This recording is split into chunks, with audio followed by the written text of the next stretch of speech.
Follow me. Follow me. Yes. Yes, pull. It feels still a little blurry. We're not here for high quality. Oh, come on. You've got an audience. Have some pride in your work.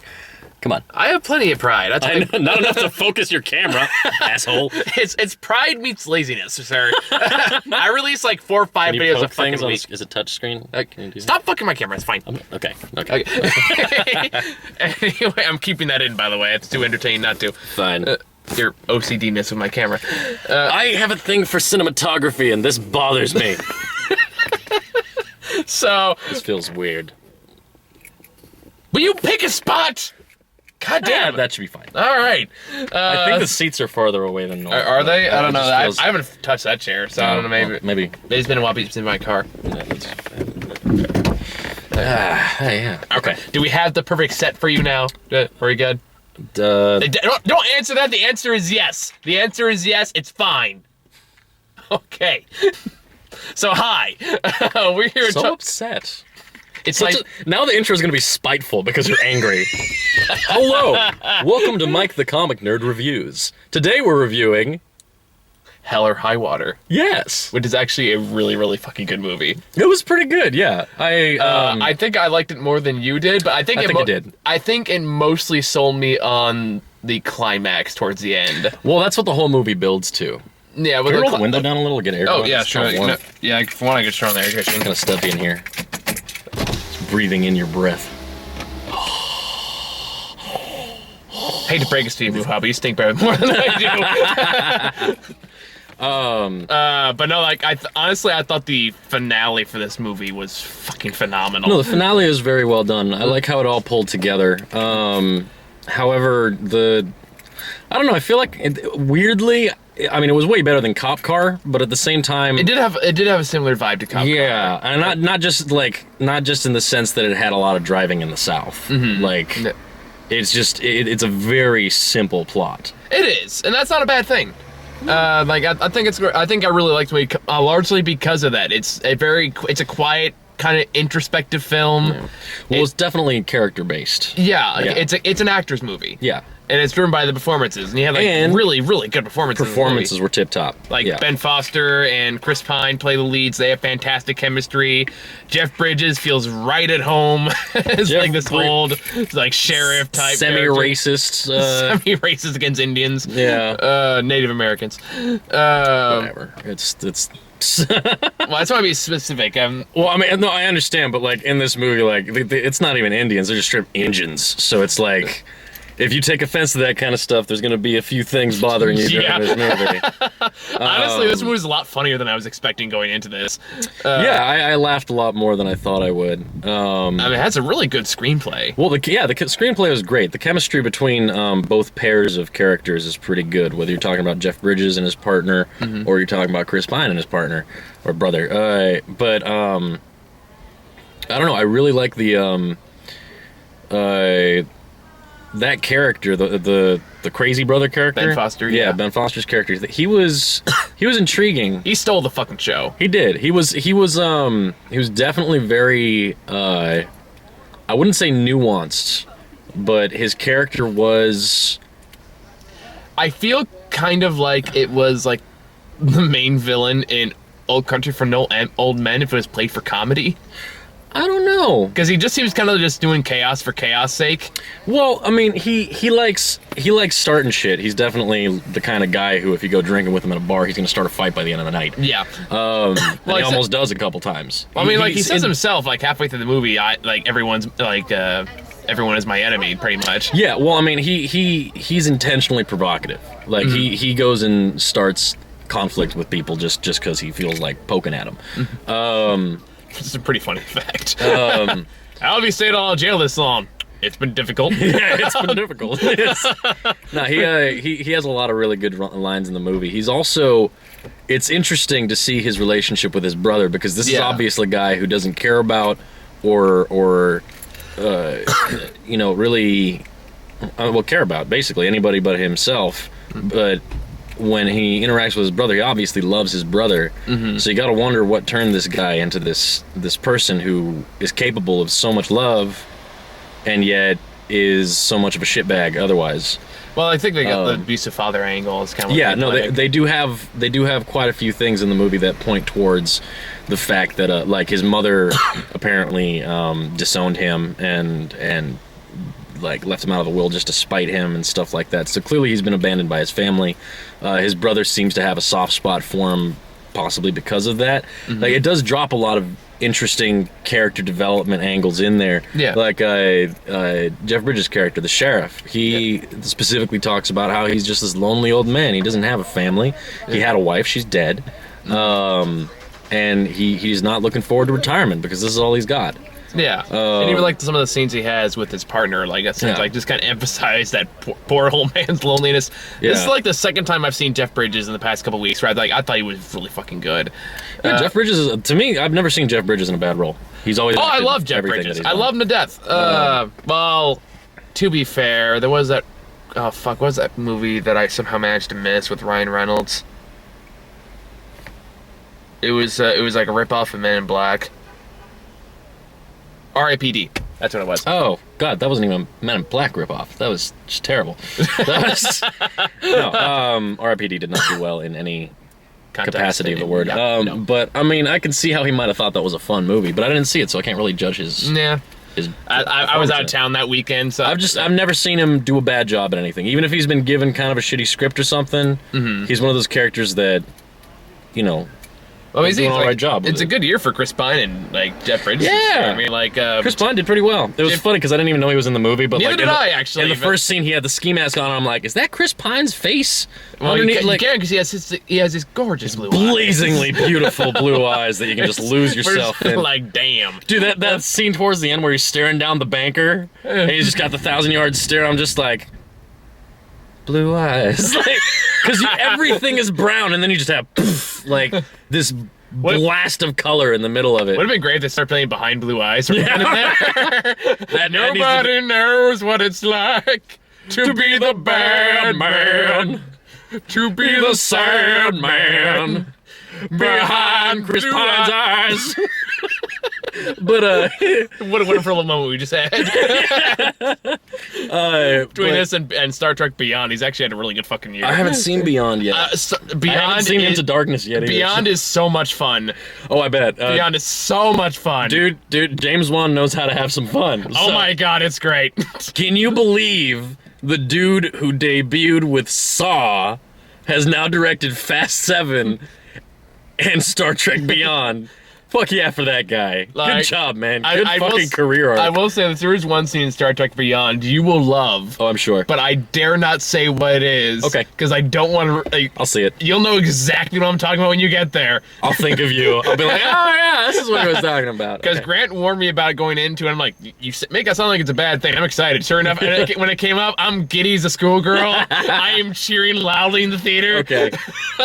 But yeah, Hell or High Water.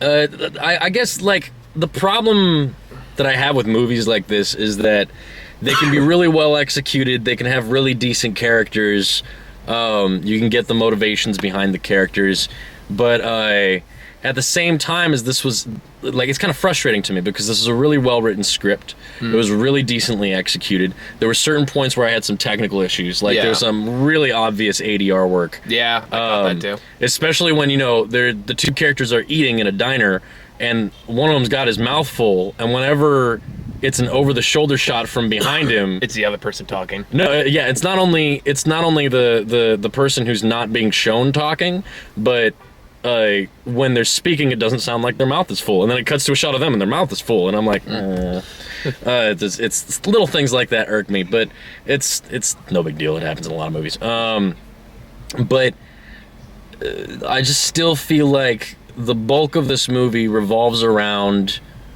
getting to care about characters that you may or may not really care about. I mean, they're interesting characters, but I didn't find myself really emotionally connecting to any of them. I I don't know. I disagree with that. I go with Chris Pine's character and like Ben Foster. I can see the brotherly relation. I could feel sad for what I know is going to happen. Like one of them's going to die. I connected with Jeff Bridges, especially at least towards the end. That too, especially that moment at the end. That actually made me really instantly sad. made a connection for me. Yeah, a lot of things. Like I'm kind of with you to a certain extent, where it's like I was kind of like, this is good, but not like 98% of Rotten Tomato is good. Like it has right now. But like then the climax happened. That's what kind of pushed it over the edge for me.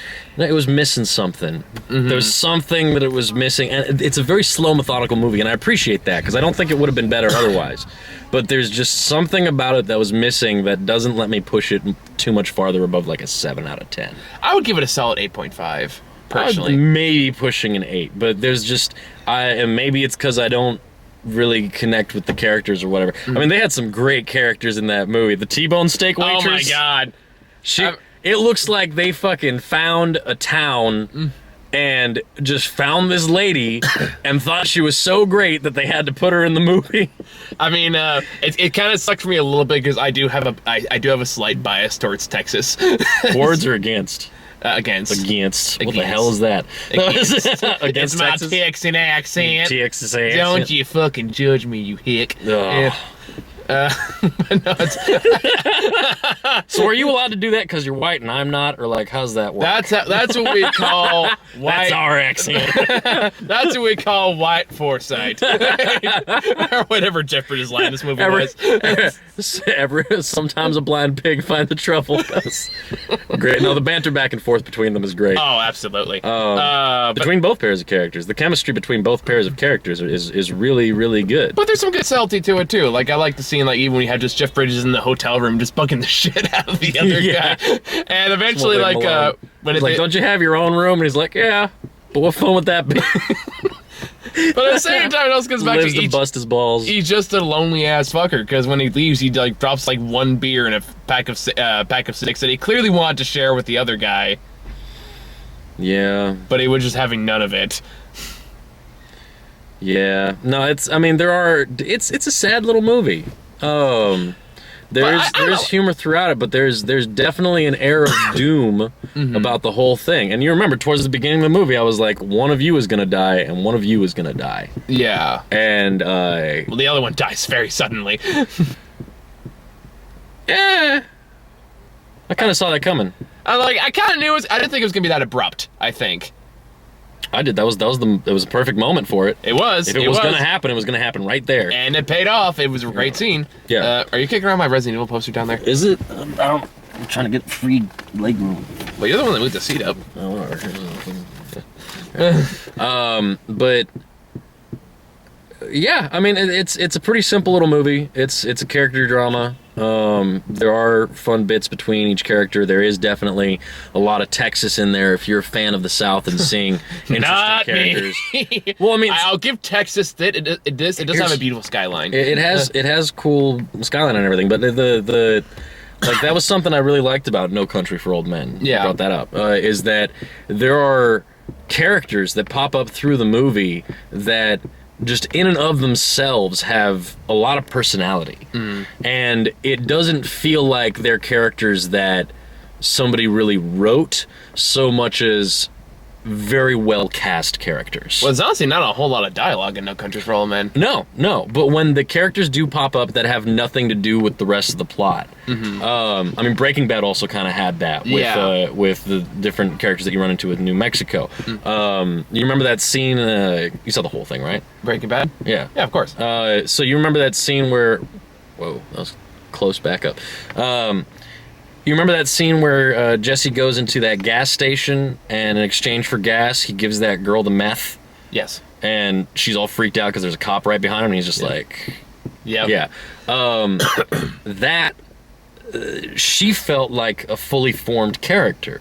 She only had a few lines of dialogue, but she acted the shit out of that scene. Yeah, but so did T-Bone Steak Waitress. Yes, but that's what I'm saying. Exactly. It has that. It reminds me of that. It's the fact that you have these characters that show up for maybe a minute, maybe 2 minutes, and they have a few lines of dialogue, and they just feel like they make sense as characters, even down to the bank tellers that they interview, to the waitress at the diner that gets the big tip from Chris Pine, and who gives the sheriff some shit. Yeah. And the fact that at the end of the movie, it turns out that she didn't fucking cooperate with the police because they took her tip anyway. Like, I love that. Like, just little touches thrown in. And I mean, there's so much of that great stuff. Like, there's so many great things in this movie, but it's what it's built on is a threadbare plot. And to me, like, there are worse things in the world. There are much worse things in the world of movies. But for me personally, I just kind of felt like there should have been a little more, I don't know, like, meat to it. Yeah, a little more meat to the plot. Like, I can definitely see where you're coming from, and like, if that bothers you, I completely understand. For me, like, that doesn't It didn't bother me. It was just kind of disappointing because there was so much other good movie surrounding that. True. Like, for me, like, one of my all-time favorite movies is Drinking Buddies. I don't know if you've ever seen that movie, but that's as simple as it fucking gets because that was almost entirely improv.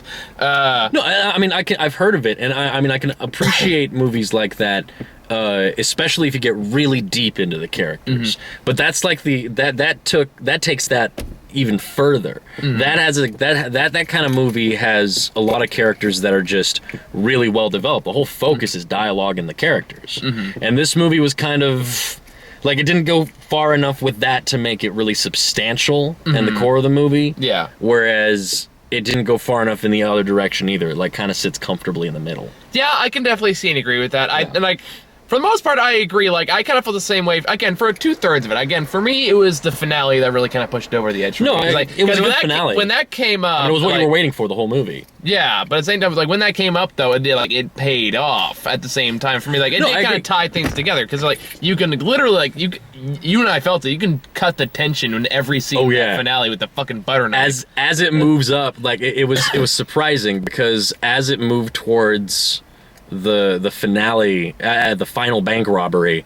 and now all that goes south. Like, the way that goes south is really nicely tense, but and I felt that. I was actually kind of surprised by that because as they're driving up to the bank, I felt this anxiety kind of crawling in. I'm like, oh, go wrong. I mean, I know something bad's gonna happen right here, and I know that they're finally gonna run into the law, but at the same time, there's a part of me that was like, I didn't expect it to be this tense when we got to this point. Well, because I think that implies some investment with the characters as well. Yeah, I guess I wasn't expecting to be that invested in the characters, but I guess in contrast, the rest of the movie, there was no tension to any of the bank robberies.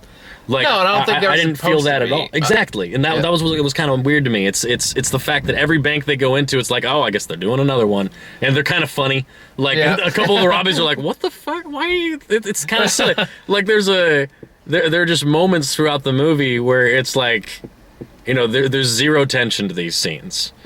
It's bank robberies. They're pointing guns at people, but it's kind of like, you fucking doofuses. And then like even the opening robbery in the movie where he cares, like, you guys are just stupid. Yeah. Pause. And then you're stupid. And then even the hunt for them by the law enforcement is kind of lighthearted. Yeah. For the most part, there's no real gravitas to it.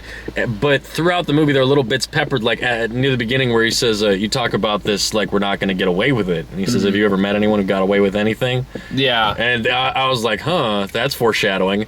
And they did it again with the old people in the diner too. Yeah, I mean, there's definitely moments in the movie where it talks about the fact that this isn't how things are done anymore, and they're not going to get away with this, and all that kind of stuff. But which leads to Ben Foster's decision towards the end of the movie. Yeah, and towards the very end, when it actually becomes kind of tense, it feels like a weird change of pace. It does, but I dig it. It's weird because at the same time as I can understand it and I can appreciate it and I don't really have a problem with it, I kind of just wish it were a little bit better. Just a little bit. Yeah, it was a good movie, but it could have been a really good movie if they just pushed a little further. I don't disagree. I feel like the script... Sorry to interrupt again, but I feel like the script...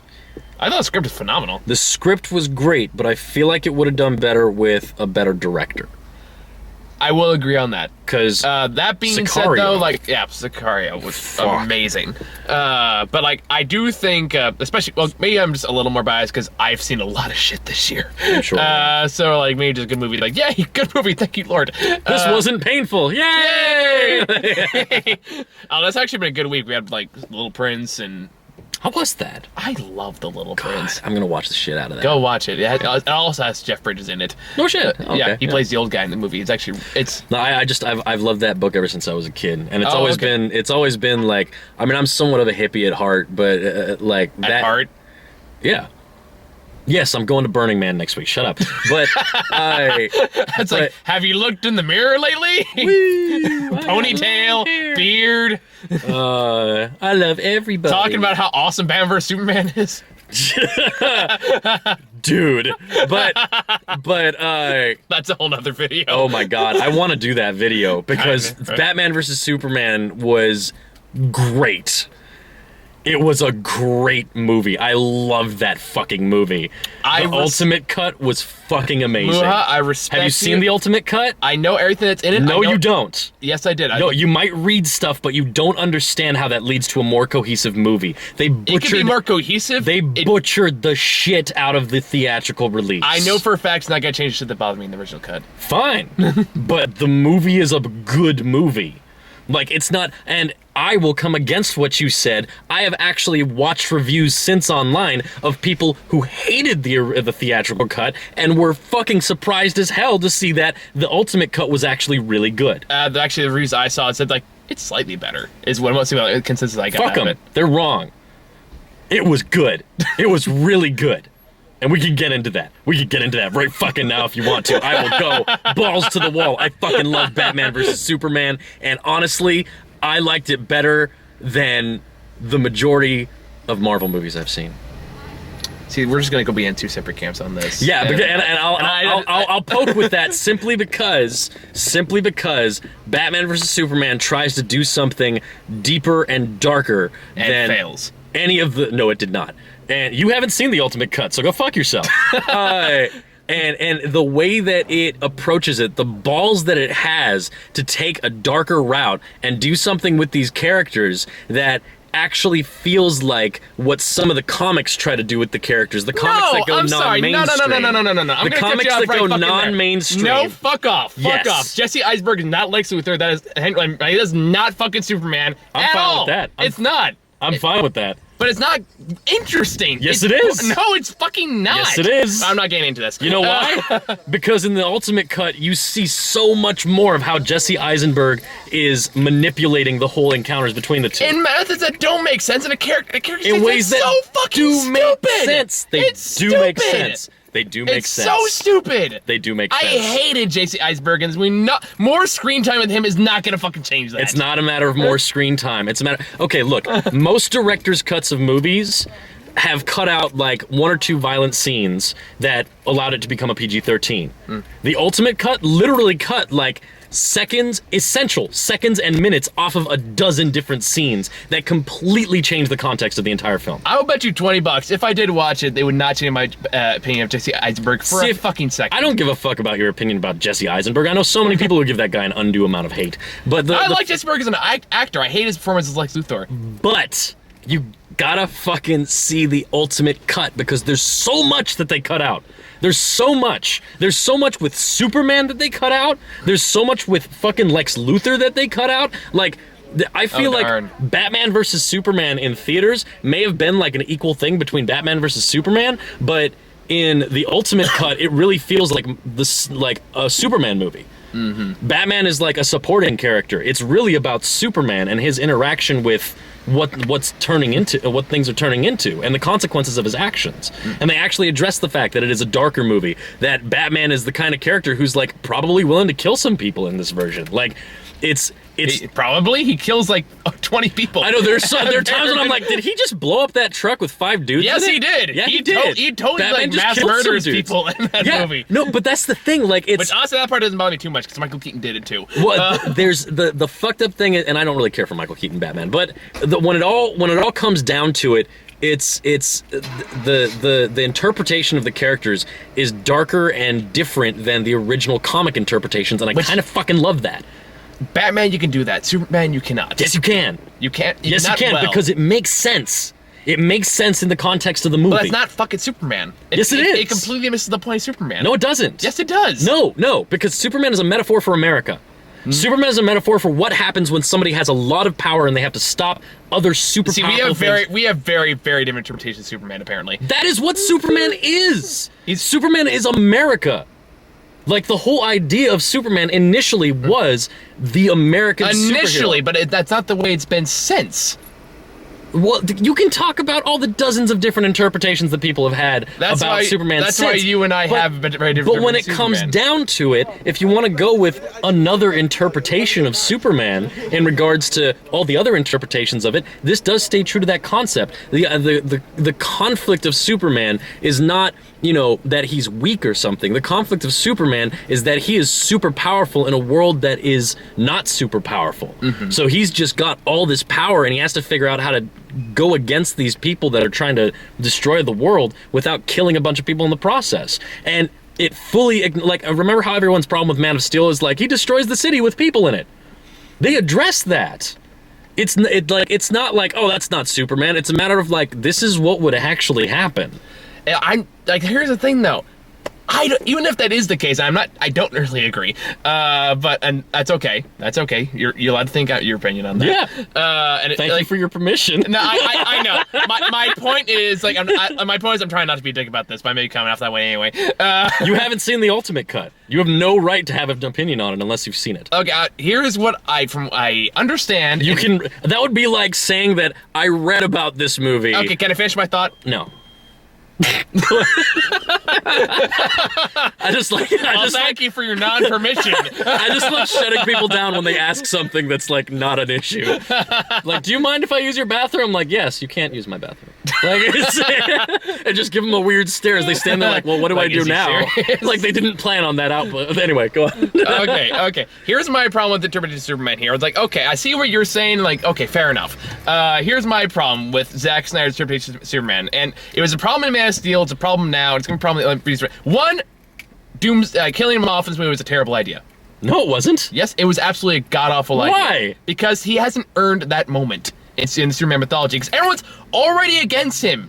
And like Batman vs Superman, you don't kill him off and then expect to have a heroic send-off at the end of it. That makes no sense. Yeah, it does. No, it doesn't. Yes, it does. Why? Because the whole thing that happened with the bomb was not like, there were people who were, you know, questioning about, you know, whether he was a part of it or anything. But the whole reason he left was because nobody wanted him there, because they knew that this happened. So why would they give him a heroic send-off after his death? Because everybody saw Darkseid. Like, Darkseid? Or what was Doomsday? Doomsday. Sorry. But when Doomsday fucking comes around, but it's not earned. There's no impact because I don't care about Superman in this. That's because you're pissed off at the movie. I am pissed off at the movie because I got Superman and guess what? Wrong. And guess what? In the Ultimate Cut, there's plenty of more scenes of Superman.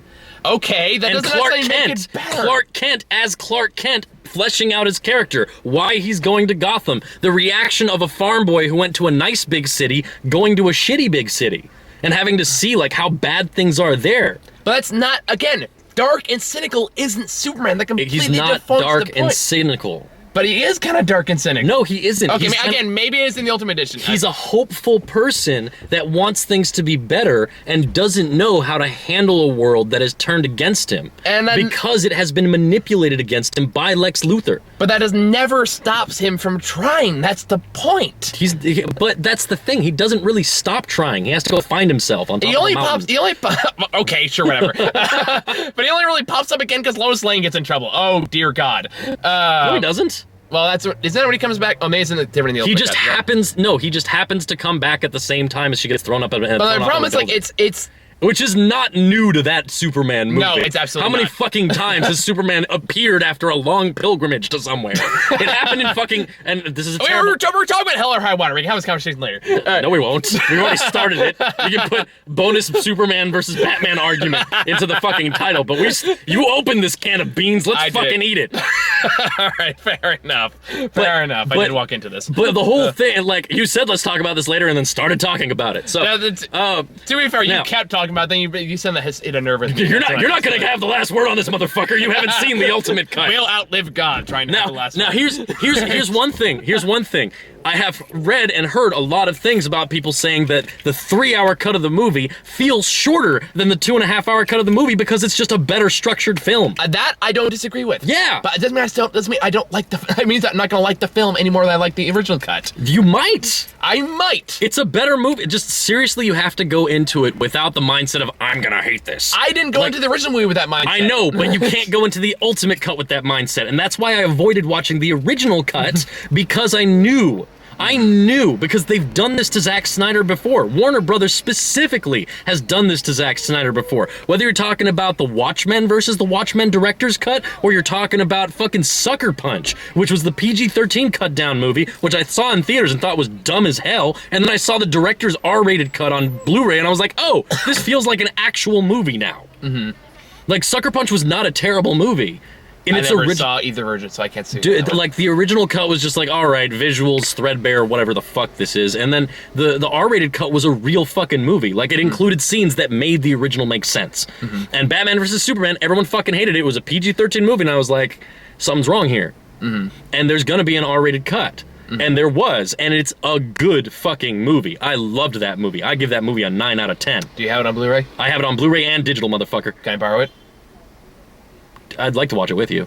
Okay. I would just I'd like to. I want to watch it again. Okay, I want to watch it again. It's like, if someone gives it to me, I will watch it, but I do not want to pay money for it. Dude, I want to watch it again. Okay. You also really like Jupiter Ascending, so because that was fun. Like, I don't. It was fun. It's a dumb fun movie. Like, and it doesn't pretend to be anything more, and that's important. Jupiter Ascending at no point thought it was like high art. Jupiter Ascending was just stupid, and it enjoyed it. And I would love to see. I would love to see like a fucking 10-episode miniseries version of that. Because it just skipped through things so quickly, and there was so much that they could have done with each environment that they went through. Especially if you love dogs. I love dogs. I've always loved dogs. I love dogs. Like, just that to me was just a clear sign that they weren't taking it serious. But anyway, look, Batman vs. Superman, the ultimate cut includes, yes, there's extra footage with Wonder Woman going through the files and seeing previews of other superheroes that are coming. Yes, it still has the weird, stupid, like, all right, fine, I'll go with it, even though it's dumb. The Martha moment. Yes. See? And no one disagrees with the Martha moment being stupid. Actually, even I agree with that. It makes how people try to defend that scene. I mean, I can understand what the writer and director were trying to do with that scene, but at the same time, I'm like, doesn't really pay off. No, but whatever. But like, there's the fact that Batman is basically the villain in half the movie. He's not like a hero. Like, I will give He's gone over the edge. I will say I do like Batfleck. Yeah, he did a pretty surprisingly good job. No, like, that's one thing I always give this movie credit for. Like, I did like Batfleck. I thought it was the best part of the movie. And like, that's really weird considering how everyone's initial reaction to Batfleck was. I actually never Ben Affleck is Batman, and everyone was like, fuck Ben Affleck, and it's like, what happened? Honestly, I was one of the people who's like, okay, let's give it a shot. We said the same thing about Heath Ledger, and they turned out amazing, so just give us a chance. I did not say the same thing about Heath Ledger. Heath Ledger never done a bad role before that. A lot of people did at the time. You'd be surprised. I know, but that's maybe because he was a pretty boy, and the same way that Leonardo DiCaprio used to be a pretty boy. And kind of the same way that Ben Affleck did too. Like before, he had a bad reputation with Daredevil and like Paycheck and all those terrible movies. Poor Daredevil. Oh. Yeah. Apparently, there's an R-rated cut of that movie that's actually not terrible. I heard it was the director's cut was better. I never saw it personally. I never saw it either. But look, the imagine that you made a movie that was actually halfway decent and they cut out a sixth of it. Like, here's I think the bottom consensus for me goes, and again, if and when I finally get around to seeing it, because I've had several people ask me to go see it. It's good. Like, I would say, like, I love it. I'm sure it's better. I don't know if it's going to change my mind. I will go in there with an open mind. Fine. Out of respect. Yes. But I can't make any promises. I don't want a promise from you. I just want you to give it a fair chance. Okay. I want you to give it a chance where you go into it without the preconception of like, oh God, here we go again. Like, there's try to crush that down within you, because I will do the best I possibly can. And the thing is that the things I see of Lex Luthor, the infamous Jolly Rancher scene and all that shit, I like the fact that he's kind of just this, especially as he moves towards the end of the film and he becomes a little more dark in his approach to things. In the director's cut, you see multiple scenes which are just really short little, like, half-minute, 1-minute scenes, which are him directing the whole game against Batman or Superman. And when you see him doing that, he's more serious. He's not as whimsical. He's talking to his henchmen very like he's like, yes, get it done. And it lets you take him more seriously as a villain. It's not what you think it is. It's not what you think it is. Because I trust and respect you, I will give it a chance. All right, we got to do this. All right. And then we'll follow it up with review and drinking. Right. And drinking. Yes, lots of drinking. Because if it goes one way or another, I'm going to want to drink. Yeah. So Like, Hell or and- High and- Water, 7 out of 10 for me. I still gave it a solid 8.5. Yeah. But... I love you, man. Oh, man. I think it's like the longest shouting match you and I have had. Hey, man. And it's over goddamn Batman Nerd versus fights. Superman. Nerd fights. It is nothing like the argument that you and Ron had over Ghostbusters, man. Oh, God. That I'm was... sure that was considered a fight. That was, I just let Ron talk for like an hour and That 17 poor minutes. bastard just couldn't deal with it. He couldn't. No, he could He couldn't stop comparing it to the other one. Like, No, like you and Ron, like the people I respect like the most. Like I love. you hear that, other reviewers? We are the best. But no, I never said that. Grant will go see anything I ask him. God bless him. is that really a good thing? Well, when I need someone to cover 9 lives and no one else wants to do it, How bad was that? it was awful. That was surprising, considering Kevin Spacey has like a certain principle. Let towards me picking put it his like roles. let me put it this way. I mean, he's not exactly on the downturn of his No, career. like here's the Something his kids can see. His kids got to be older than that, right? If you want to talk about weird climaxes, the climax of 9 Lives is insane. Just tell me, I'm not going to see it. It involves. Spoiler alert for 9 Lives. I'm not going to go through the whole thing, but it turns a dark turn when Kevin Spacey's son decided to jump off the New York's tallest building. The cat decides to skydive after him. And that's this weird. What? This is all entirely true. He grabs a wire on the way down, and he starts. The wire falls off, so he starts this sacrificial. Like he does the skydiving pose and everything. And there's a part where they're gliding side by side next to each other, and they both dramatically turn to face each other. And Kevin Spacey's son looks at him and goes, "Mr. Fuzzy Pants?" And this, for some reason, convinces him to pull the chute that magically appears. What? On a cat? And then... On the cat? No, on the son. The son has a parachute that magically appears on him. And he pulls the chute. The cat dies. What? And here's the best part. And it goes back into Kevin Spacey, like it gets his mind back, and he pops out of the hospital bed going, "Meow, that hurts!" I'm not making any of this up. Beat for beat. I think you just made me have to see this movie. I kind of have to see that. That sounds amazing. That sounds... who writes this shit? I don't... Who wrote that movie? There's 5 writers. There's 5 writers on that. It's clearly been passed around for like the past decade because there's jokes about George W. Bush in the movie. It's weird, man. It's got an 11 on Metacritic. Jesus Christ. It's directed by Barry Sonnenfeld? What? I mean, to be fair, he also did Wild Wild West. Oh, God. But at least no giant spider in 9 Lives. Oh, my God. Oh, my God. What? Did I just blow your mind a little bit? You want to... One of the writers' only previous credits is a movie called Squirrels. That makes sense, actually. You know what? Same with another one. You know what? You know what I wanted a R-rated director's cut for? 9 Lives. The other one wrote Soul Surfer and 4 Christmases. That makes sense. Same with another one. Wow, these are just writer pairs. And then the other one that's not paired up with any of them wrote The Music Never Stopped in 2011? That was... What? These are all clearly struggling writers. Clearly. Oh my god. Yeah, no, these people haven't done anything in like 4 or 5 years each. These poor bastards. They were too busy dedicating their hard work for 9 lives. Oh my god. I mean, it could have been worse. We could have saw Hillary's America. Oh.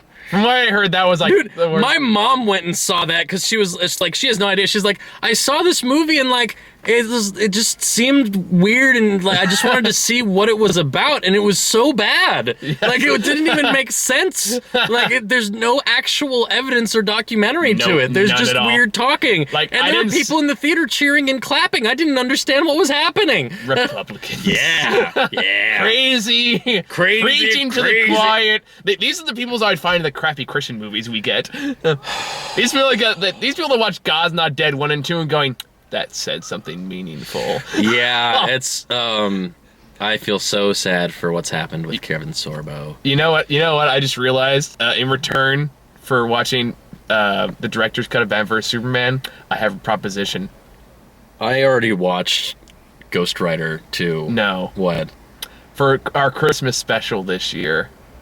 Kirk Cameron Saving Christmas? Yes. All right, you said it was fun. Funny. I thought you enjoyed wating that. I love that movie. So I've watched it 5 times. I don't have a problem with what? Wait. What? Yes. Because, yes. Have you given it money? No, I have on DVD. Worth every penny. Bought it? Fuck yeah, I bought it. It was only $10 on Amazon. It was worth every penny. Oh my god. Okay, well, that's that. Because I showed it to Ron and recorded his reaction. See, I've watched BVS once, but I've purchased it twice already. Well, good for you. Yeah, I bought it on Blu-ray and the Apple Store. And I showed it to Grant, Karina, and Matthew, and recorded it, and it's still amazing to watch. Is it a good thing to get reactions of? Oh, absolutely. Like, watch the one with, like, there's a point where Karina, like, literally just stopped, started convulsing, like, went on her knees and going, did he really just say that? And I'm like, I haven't seen Karina in a while. That would be fun. She's been movie night. She's been going through some stuff lately. Oh. Yeah. But like, when it God, we need to brainstorm like other things that we can do. I know, I feel like we have other things that we can do. Right now, I was like, I've been so busy with like trying to show my work schedule and shit like that. Yeah. Now I finally have like my life back again. Let's get a reaction video for everybody watching The Human Centipede 2 with us. Oh. I don't know if I can sit through that. I don't think you can. Like, I barely got through the first one. That's only because the woman I was dating at the time made me watch it. The thing is that that didn't last very long. I don't like the first one. Neither do I. I don't like the first one. We've had this discussion before. No, I know, but I had my friend, like, I don't remember if we've caught this part on tape before, but I had when I saw The Human Centipede 2, I was unwilling. My friend literally, you didn't have to get that. No, I'll call her back. All right. My friend that I saw it with, let me charge my phone.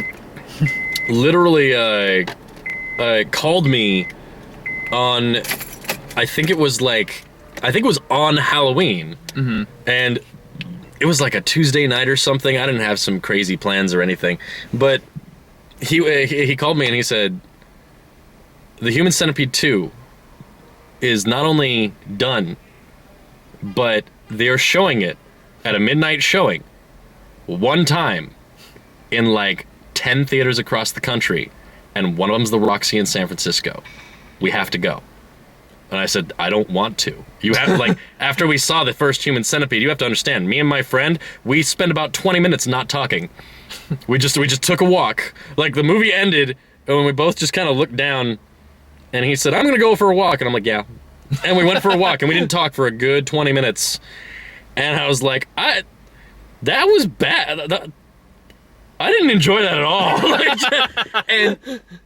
And so when this guy literally spent over an hour on the phone with me. Dear God.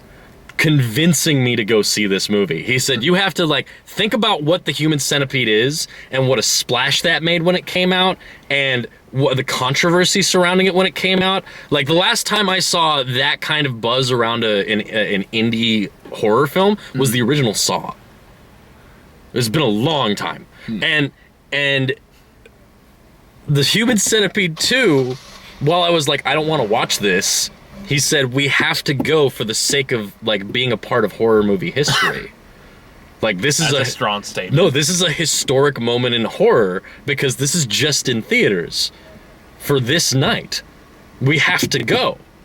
So after like over an hour, he convinced me. I went and picked him up. We drove over an hour to the theater because it's way up at the tip of the peninsula, and we watched The Human Centipede 2 in theaters. And I'll be damned if that isn't some of the most fun I've ever had at a horror movie, ever. Like, it's up there, it surpasses Drag Me to Hell in terms of, like, what the fuck is happening? Oh my god. Like, it's... I'm just gonna say good for you. Because I don't think I'd get the same reaction out of it. So, although maybe I might. I don't know. Drag Me to Hell was very distinctly a throwback to, like, comedic... Oh, that's Sam Raimi. I'm totally down for that. Like, even, I rewatched Evil Dead 2 again recently. I love Evil Dead 2. I totally forgot that the part where the eyeball pops out and goes in her mouth and she swallows it, it's kind of cartoony. That's a direct reference to Evil Dead 2. There's a moment in Evil Dead 2 where that happens. Yeah, I remember that. It's like... I just know the part... I love that movie. Which one? Drag Me to Hell or Evil Dead 2? Okay, yeah. I love Drag Me to Hell. I don't think I've ever seen Drag Me to Hell. I've seen Evil Dead 2 several times. Dude, you should see Drag Me to Hell. I one of the days. I love Sam Raimi films. Yeah, I'm totally down. It's like... It is... Spider-Man 3 notwithstanding. It is legitimately a straight up, like, kind of creepy horror movie with legit fucked up scare moments. And then on top of that, it's that old school Sam Raimi, like, haha, this is evil demons being, like, it's... I still love, I think my all-time favorite horror scenes ever is just the Tom and Jerry Ash versus dismembered hand scene. Yes. Evil Dead 2. Oh my god. Where the hand comes out of the mouse hole, flips him off. Yeah, it goes back in and he's like, he's shooting at the wall and like, oh man. There's Drag Me to Hell too. Drag Me to Hell has so many cartoon moments. It was great. But anyway, probably wrap this up because I haven't eaten all that. Hell or High Water, 7 out of 10. This has been a weird fucking video. Hey man, we started talking about like a good like. It's been a while since we've had a review together. Like dramedy. Then we got like a shouting match where Batman vs Superman. Then we start talking 9 out of 10. Centipede. Sure. Dude, if I see the original cut of Batman versus Superman, I will probably be angry. I'll probably go, what the hell did they do to this? Optimistically, if I give the... Now, to be fair about Batman vs Superman, I didn't hate it when I first saw it. It was more upon reflection that I hate it more and more. Yeah, it's one of those things where as you look back on it, you're like, wait, no, fuck that. Yeah, like... That was dumb. Like, especially the dream sequence. That one's still bugged. I love the dream sequence. I hate the dream sequence. I love that. I was my point was like, you could have cut that out entirely. You would have changed a fucking thing. Well, it kind of, to me, it kind of shows how like he's scared of certain things. Yeah, but you didn't need the dream sequence to do that. Sure. I mean, I'm talking about the parademons. I really think that the dream sequence was strictly Justice League teaser. Partially, because there are definitely things where they're talking about. There have been things where they're talking about how that wasn't a nightmare; it was kind of a vision. Which is like, okay, why? I don't know. Why is there a vision within a vision? Justice League thing. Well, you know, you think like, you woke up, but you haven't. Like, you've never had that happen in a dream? Not really. Oh, I've had that. It's one of the scariest fucking things in the world. To me, that when you think you're awake and it's fine, and then a set of long clawed fingers comes around your fucking doorway and you can't move for some reason, yeah, no, that's scary as shit. And then you wake up again and you're in the exact position you were in the dream you were just in. Except you can move now, but the lights are all off and you're like... See, I almost never have nightmares, and like even yeah, I do. like even when I do, like I'm always end up fighting whoever's trying to attack me in my dreams. It's kind of awesome, actually. Well, good for you. That's pretty cool. I know, right? That sounds really empowering. Like, my nightmares usually involve me running from something that can't be stopped. Mine are more like, bring it on, motherfucker, let's go. No, it can't be stopped. Because I have had.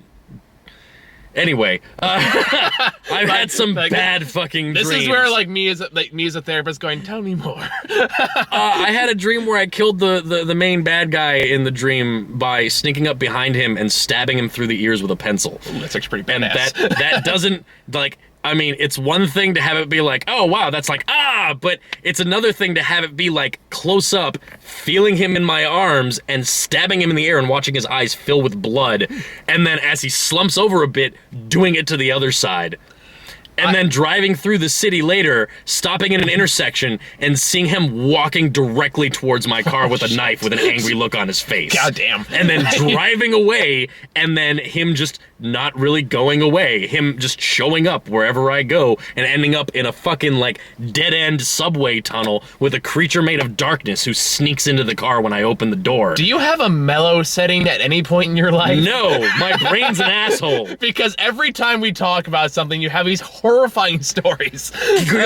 Welcome to my life. It's not fun. I know, I'm sorry. But honestly, like, last year... Seriously, I reached into the car to get the fucking darkness demon, and, like, it was... My family was with me. I was trying to save them and drive them away. It was dark and disturbing, man. Like, not fun. The last two vivid dreams I remember that were kind of like that. I remember I had one dream where I was being attacked by someone in my house, and I remember like, get the fuck out of my house. And they tried to tase me, and I remember feeling it in the dream, and I remember just pissing me off. And I remember looking up at the guy tasing me, looking down look down the taser, look back at me like, oh shit. That's awesome. And then I immediately just charged him, like did like a rhino storm through my house and like out the door. Yeah. I had a dream sequence once where I was running through the woods from a mob of people who were trying to kill me, and ended up climbing on like these large wooden structures. And at one point I ran into my dad and my little sister, and they were basically like, sorry you did this, like we can't do anything to stop them. Goddamn. Yeah, they just fight, and they were like, too bad. And I was like, thanks a lot, people who matter the most to me in my world. And just kept running, and had to end up doing like that fucking like hide in the water in the swamp shit, as they were like on boats and jet skis fucking looking for me and shit. It was, yeah, no, I have fucking nerve-wracking dreams. I wake up stressed. They'd be like, but me as a therapist, like, we can actually work on this. Yeah, we can. But anyway, like, this has been a really weird review. I know, right? Well, let me try one more dream just to make my thing. Sure. I remember I had one dream, like, I used to use terrifying. One common nightmare I had when I was a kid is always by like driving in like in a rainy road and then falling into the ocean or some reason like that. Oh, jeez. I had the dream, and it terrified me every single time. The dream I had like that recently, it had like entirely different twist, where it's like these asshole people. I don't think I even knew them. In the car, and the car like drove off a bridge and like into the water. Me, not even breaking a sweat, just rolled down the window, crawl down out, looked at everybody's like, you fucking coming? And like just casually going out, like, I conquered my childhood nightmare that night. It was kind of a cool thing. That is pretty cool. Right? And good for you. I know. None of mine have done We're that. seeing Two-Face right now. Anyway, so, Hell or High Water, I recommend it. I don't not recommend it. It's a decent movie. It's just not my bag. And you Fair know enough. You know why? If it sounds like it would be up your alley, go for it. Yeah. So I won't judge you. I don't even know who you are. I'll never hear about it. there you go. Yeah. So, but it will. This argument probably will pop up in the fanfic, I'm sure. Oh God. What even comes out next this week? Oh, Don't Breathe. You already saw, right? I saw Don't Breathe. I'm really looking forward to. I enjoyed it a lot. Interestingly enough, from the same guy who directed the Evil Dead remake. Oh, nice. Did you see that? I did.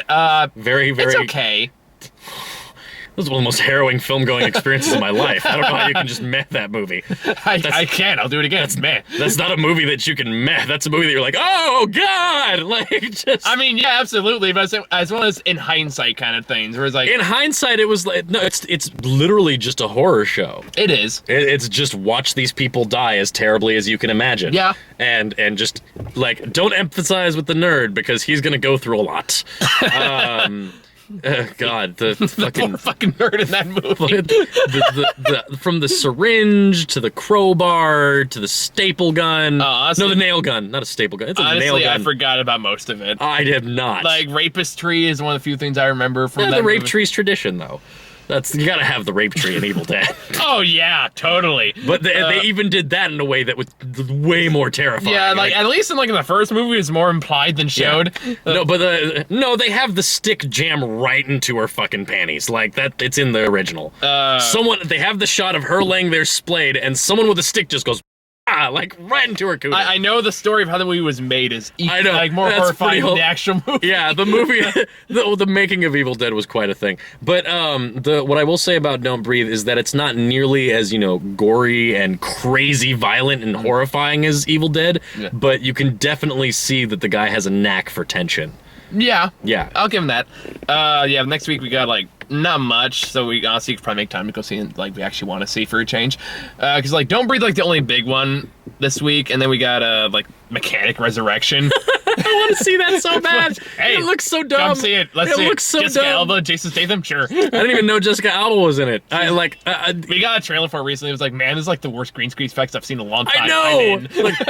Like on the jump on and the swimming pool kill that's like being shown in every trailer. Yeah, I'm just like, oh man, you guys really looks like a cartoon, right? That's what I'm looking forward to, buddy. Just itchy and scratchy like Tom and Jerry shit. No, dude, you know what it reminds me of? Fucking 80s action movies. Fuck yeah! Which are all cartoons. They are all. It's fucking awesome. Arnold Schwarzenegger in camo paint and a cigar with a fucking minigun. Like that's Commando is awesome. Yes, that's the kind of shit you're looking for. You're looking for dudes who can jump implausible heights directly onto bad guys and be okay. Like this is America. Yeah, like that's what I'm looking forward to with Mechanic Resurrection. I don't expect anything more or less, and I have a feeling I'll get it. You want to watch it next week? Sure, why not? Yeah. I mean, if you can catch me before I leave. But that's right. You're leaving for Burma. No, if we want to do the Don't Breathe review, we can go watch Mechanic beforehand. We'll do another back-to-back. True. If I see it on Sunday because I have time. Sunday, maybe. Well, I'm thinking. You mean seeing Don't Breathe without me, and then I'm thinking like seeing Mechanic on my own because I'm trying to think of how I'm gonna. But I'll figure it out later. Yeah. But anyway, so it's good. I think this video's gone on long enough. So, bye guys. I hope you enjoyed the strangest review I've done in a while. Well, you know our conversations. It's why I love you, man. It's why I love you, man. That's why I love me too. Oh. Well, now I'm just sad and lonely. It's okay. Gotta drink a six-pack alone and right? get fat and rub myself in the No, man, I love these reviews because we get to nerd out like this. Right. So it's not often I get to have a yelling match with somebody about like, no, Batman versus Superman is good. No.